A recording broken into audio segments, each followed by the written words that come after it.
Pliny the Younger was a prominent Roman author and statesman who lived during the 1st and 2nd centuries AD. He is well known for his extensive collection of letters, which provide valuable insights into various aspects of Roman life and culture. One of the letters, attributed to Pliny the Younger, known as Letter 27 or Epistula 27, recounts a famous ghost story. In this letter, Pliny the Younger describes a peculiar and eerie incident involving a haunted house in Athens. Pliny was serving as a lawyer in Athens when he heard about a large and open house that had remained unoccupied for a long time due to its notorious reputation for being haunted. The house's previous tenants had been driven away by mysterious and terrifying occurrences, including strange, ghostly phenomena and chilling sounds that echoed through the corridors at night.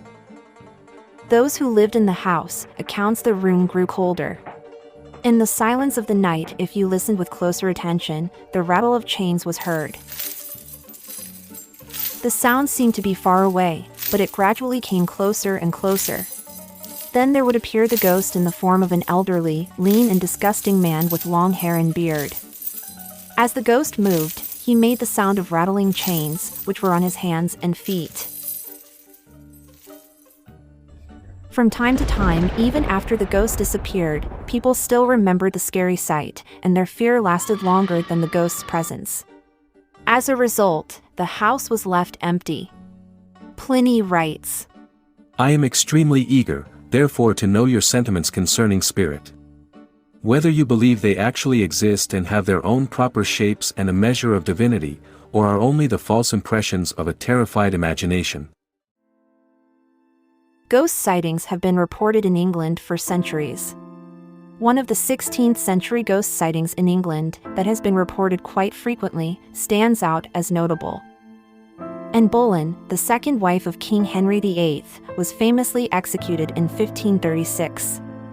Her ghost is said to haunt the Tower of London, where she was imprisoned before her execution. Visitors and guards have claimed to have seen her ghostly figure wandering the tower grounds.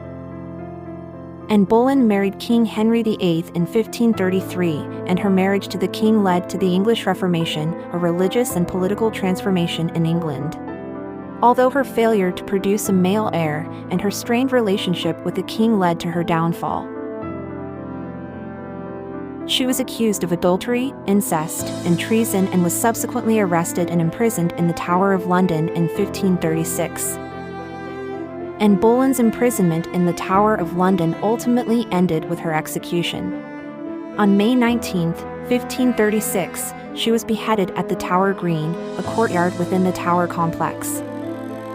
It is said that her spirit haunts the Tower of London, particularly in the vicinity of the Tower Green and the Queen's House, where she was imprisoned before her execution.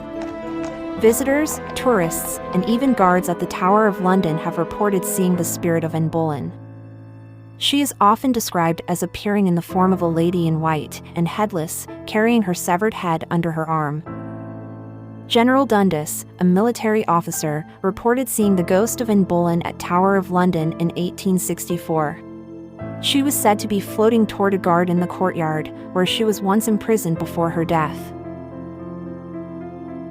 The guard, believing she was real, rushed at her with his bayonet but passed right through her.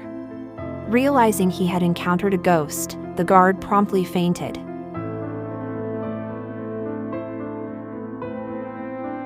Her ghost has been seen in the Dean's Cloister at Windsor Castle, while others mention her presence in the Windsor Castle Library.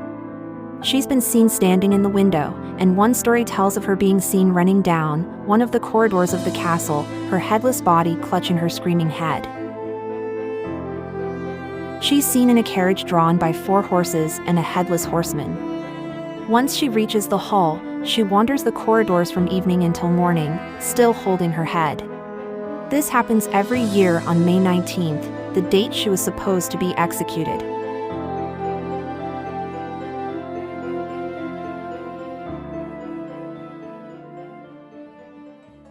Bettiscombe Manor is a centuries-old country estate with a rich history dating back to medieval times. The manor is known for its picturesque setting and historical significance. The legend revolves around a sailor who, during one of his voyages to distant lands, acquired a human skull. The sailor may have found the skull washed ashore or in some other mysterious circumstances. The precise details vary in different versions of the story. After obtaining the skull, the sailor brought it back to Bettiscombe Manor, which was presumably his home. Upon his arrival back to the manor, strange and unsettling occurrences began to take place. These disturbances include unexplained noises, eerie sounds, and, in some versions of the legend, screams or cries of agony. These phenomena are attributed to the vengeful or restless spirit connected to the skull. The legend goes on to suggest that the disturbances were directly linked to the sailor's skull. It is believed that the skull must never be removed from Bettiscombe Manor. If it were to be taken away or lost, it was thought that the disturbances would escalate, potentially bringing misfortune or even death to those responsible for its removal. The legend of the Screaming Skull of Bettiscombe Manor revolves around Azariah Pliny. He was a man banished to the West Indies in the late 17th century for supporting the Duke of Monmouth. While in the West Indies, Azariah became a successful businessman and had a black slave in his service. The eerie part of the legend centers around the slave's last chilling request. As the slave lay dying, he demanded that his body be returned to his native homeland for burial, or else, he warned of a terrible curse befalling Bettiscombe. In 1963, Michael Pliny, an archaeologist, owned Bettiscombe Manor, the location infamous for its legend of the Screaming Skull. Pliny had the skull examined by a pathologist, and the findings were surprising. Contrary to the earlier belief that the skull belonged to a black man, the pathologist determined that it was, in fact, the skull of a European woman. Even more astonishing, the skull was estimated to be around 3,000 to 4,000 years old. In various ancient cultures, particularly in Europe, there was a belief in water spirits inhabiting wells, ponds, and bodies of water. These spirits were often seen as both protective and potentially sinister. To appease and gain favor with these water spirits, people would make offerings, and one of the types of offerings was skulls or severed heads. It was believed that placing skulls or severed heads in wells and ponds would appease the water spirits, and in return, these spirits would protect and guard the house. The offering served as a form of protection against misfortune, bad luck, and hostile forces that might harm the household or the community.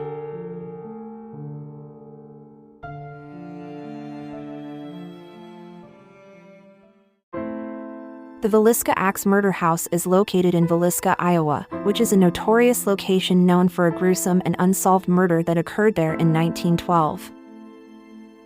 On the morning of June 10, 1912, a series of tragic events unfolded in Villisca when Mary Peckham, a neighbor, grew concerned about the Moore family. She had noticed that they had not awoke to complete their usual morning chores, which was unusual. Mary attempted to check on them by knocking on their locked door. Realizing something might be wrong, Mary called for assistance. She reached out to Ross Moore, the brother of Josiah Moore. Both tried to elicit a response from within the locked house, but their efforts proved pointless. Ross, equipped with a copy of the house key, used it to unlock the front door. What they found was horrifying. In the guest bedroom, Ross Moore discovered the lifeless bodies of Ina and Lena still in their bed. Shocked by this gruesome scene, he immediately instructed Mary Peckham to contact Henry Hankhorton, the primary peace officer in Villisca. The murder weapon, identified as an axe, belonging to Josiah Moore, was in the guest room where the Stillinger sisters' bodies were found.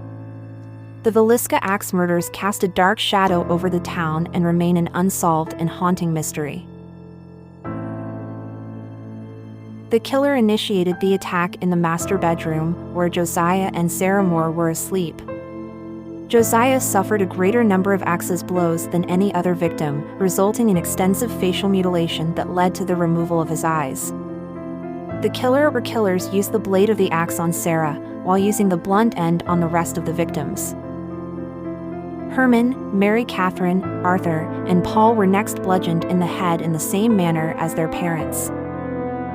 Afterwards, the murderer returned to the master bedroom to inflict more blows on the elder Moors, knocking over a shoe that had filled with blood, before moving downstairs to the guest bedroom and killing Ina and Lena.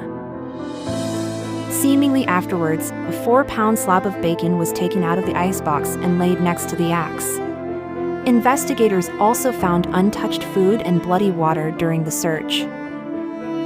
After the search, people were let in to see if they could have committed the crime, completely contaminating the weapon. In 1913, Henry Lee Moore was arrested for a series of burglaries and assaults in Omaha. His violent actions and resemblance to sketches of the Villisca axe murderer led to initial suspicions. Moore's most notorious crimes occurred in 1912 when he went on a murder spree in and around Omaha, Nebraska. Moore typically used an axe or blunt instrument to attack his victims, leading to his moniker as the Hammer Murderer. Henry Lee Moore is sometimes mistakenly associated with the Villisca axe murders. Nevertheless, Moore's involvement in this case has been debunked, and he is not considered a suspect.